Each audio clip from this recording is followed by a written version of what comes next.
Assalamualaikum warahmatullahi wabarakatuh. Kami dari mahasiswa Ilmu Kesejahteraan Sosial Fisik Unpas akan memaparkan mengenai perkembangan tahap 4, yaitu latensi pada anak untuk memenuhi tugas mata kuliah tingkah laku manusia. Sebelumnya izinkan saya untuk memperkenalkan anggota kelompok saya. Saya Hasna Alia dengan NPM 232020022 akan memaparkan mengenai pengertian latensi secara umum. Untuk selanjutnya ada Iklima Adwa Syifa dengan NPM 232002023 akan memaparkan teori dari beberapa ahli. Untuk selanjutnya ada Syifani Al-Fadila dengan NPM 232020020 akan memaparkan karakteristik sosial. Dan untuk selanjutnya ada Marsha Devi Akila dengan NPM 232002003 akan memaparkan karakteristik psikoseksual. Baik, untuk selanjutnya saya akan memaparkan secara umum mengenai perkembangan latensi pada anak. Pada umumnya, perkembangan latensi dimulai sejak usia 6 hingga 12 tahun, di mana latensi ini disebut sebagai fase tenang dalam perkembangan psikoseksual anak, di mana dorongan seksual terpendam dan fokus beralih ke hal-hal lainnya. Pada tahap ini, energi seksual anak tidak lagi terfokus pada bagian tubuh, melainkan lebih terdistribusi dalam bentuk aktivitas sosial dan intelektual. Anak-anak mulai mengembangkan keterampilan, mengejar hobi, dan membentuk persahabatan. Mereka juga belajar tentang norma dan aturan sosial yang fokus pada pengembangan diri dan kemampuan intelektual. Di sini saya akan menjelaskan mengenai teori perkembangan psikososial tahap latensi menurut Erikson. Tahap latensi terjadi antara usia 5 tahun hingga 12 tahun. Pada tahap ini, anak-anak mengalami konflik antara keinginan untuk melakukan sesuatu secara mandiri dan rasa takut akan kegagalan. Mereka belajar mengembangkan keterampilan dan rasa percaya diri yang diperlukan untuk mengatasi tugas-tugas sekolah dan sosial. Anak-anak juga mulai mengidentifikasi peran mereka dalam keluarga, sekolah, dan masyarakat lebih luas. Konflik utama pada tahap ini adalah antara rasa kompeten dan rasa rendah diri. Jika anak berhasil mengatasi konflik ini, mereka akan merasa berkompeten dan mampu menghadapi tantangan dengan percaya diri di masa depan. Selanjutnya, menurut teori psikoseksual pada tahap latensi, menurut Freud, energi psikoseksual anak-anak tampak tertuju pada aktivitas non-seksual dan lebih difokuskan kepada pengembangan keterampilan, pengetahuan, dan hubungan interpersonal yang lebih stabil. Anak-anak dalam tahap latensi biasanya lebih tertarik pada aktivitas sekolah, persahabatan dengan teman sebaya, dan hobi bersifat non-seksual. Mereka juga mulai mengembangkan pengetahuan yang lebih kompleks tentang dunia di sekitar mereka melalui pendidikan formal dan pengalaman sosial. Tahap latensi menurut Freud ditandai oleh penekanan yang lebih besar pada kontrol impuls dan pengembangan mekanisme pertahanan ego. Anak-anak di tahap ini cenderung menekankan keinginan seksual mereka, yang kemudian muncul kembali pada tahap selanjutnya. Dalam perkembangan psikoseksual, yaitu tahap genital, Freud percaya bahwa tahapan latensi penting untuk mengembangkan fungsi ego yang lebih matang untuk menyeimbangkan kebutuhan individu dengan tuntutan sosial. Oleh karena itu, tahapan latensi memiliki peran penting dalam membentuk karakter dan kepribadian anak selama masa perkembangan awal mereka. Berikut ada beberapa karakteristik sosial anak pada tahap latensi. Yang pertama, perkembangan persahabatan. Anak mulai membentuk persahabatan yang lebih kuat dan kompleks dengan teman sebayanya. Mereka belajar bekerja sama, berbagi, dan menyelesaikan konflik. Persahabatan menjadi sumber penting bagi dukungan sosial anak. Yang kedua, ada kepatuhan terhadap aturan. Anak lebih memahami dan patuh terhadap aturan dan norma sosial. Mereka belajar tentang otoritas dan pentingnya mengikuti aturan. Rasa moralitas berkembang dan mereka mulai membedakan antara yang benar dan yang salah. Yang ketiga, ada perkembangan identitas. Anak mulai memahami identitas diri dan peranannya dalam keluarga dan masyarakat. Mereka mengembangkan minat dan bakat mereka sendiri. Pengalaman sosial juga membantu mereka membentuk konsep diri yang positif. Yang keempat, ada perkembangan empati. Anak menjadi lebih empati dan memahami perasaan orang lain. Mereka belajar untuk melihat sesuatu dari sudut pandang orang lain. Perkembangan empati juga membantu mereka membangun hubungan yang lebih kuat dengan orang lain. Yang kelima, ada pengaruh orang tua. Pengaruh orang tua masih penting, namun anak mulai mencari pengaruh dari teman sebaya dan figur otoritas lainnya. Orang tua tetap menjadi sumber keamanan dan dukungan bagi anak. Yang keenam, ada perkembangan moralitas. Anak mulai mengembangkan moralitas internal mereka sendiri.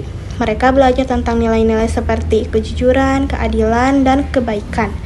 Moralitas mereka berkembang melalui interaksi dengan orang tua, guru, atau teman sebayanya. Di sini saya akan menjelaskan tentang karakteristik pada anak di tahap latensi. Pertama, yaitu penurunan minat seksual. Anak pada tahap ini menunjukkan minat yang lebih rendah pada aktivitas seksual mereka dibandingkan pada tahap yang sebelumnya. Kemudian, perilaku seksual seperti menyentuh alat kelamin itu dilakukan secara berkurang, dan anak-anak mulai memahami konsep privasi dan rasa malu terhadap dirinya dan orang lain. Yang kedua, ada fokus pada perkembangan sosial. Anak-anak pada tahap ini mulai menjalin pertemanan yang lebih kuat dengan teman sebayanya. Mereka belajar tentang kerjasama, tentang berbagi, dan menyelesaikan konflik bersama.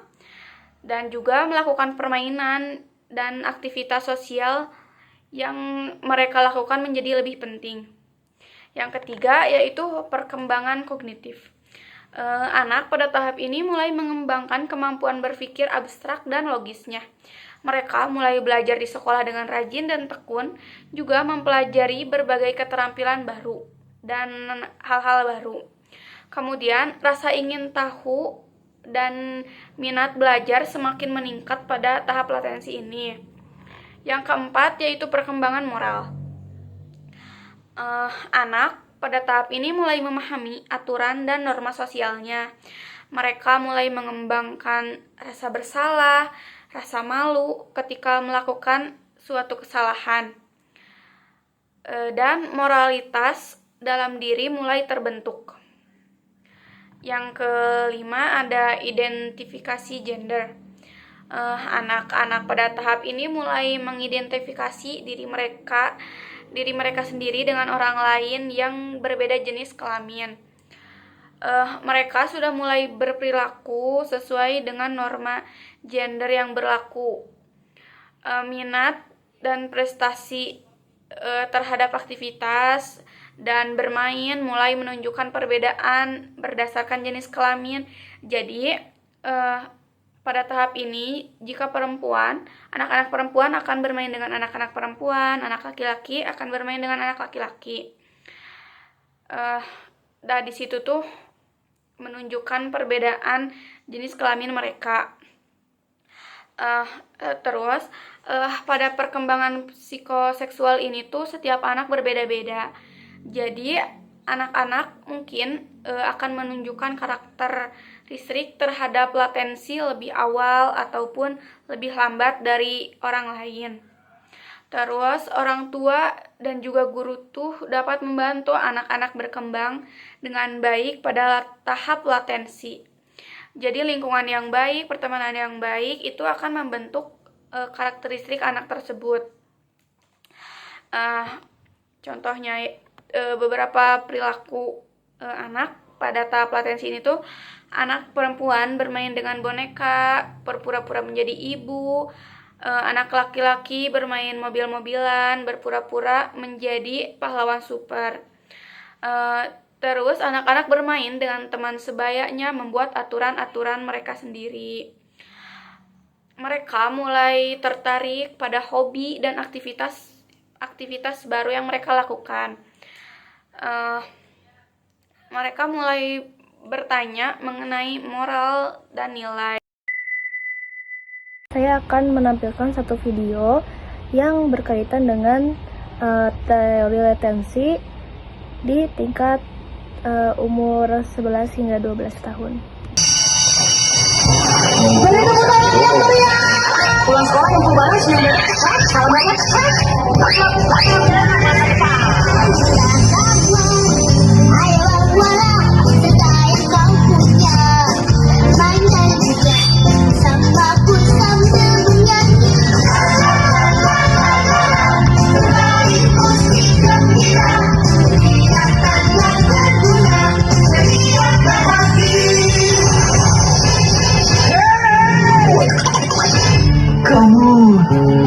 Seperti video yang kita lihat tadi, yaitu video anak SMP yang menampilkan kabaret.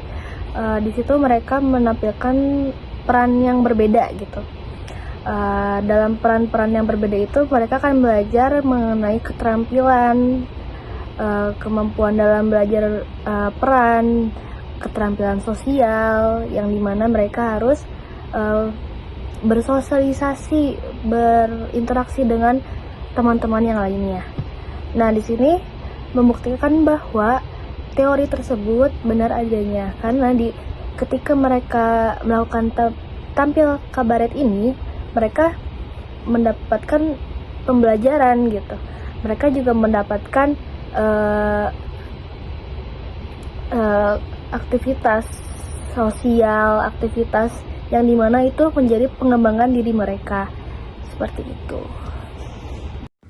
Sekian dari kelompok kami, maaf bila ada salah kata. Wassalamualaikum warahmatullahi wabarakatuh.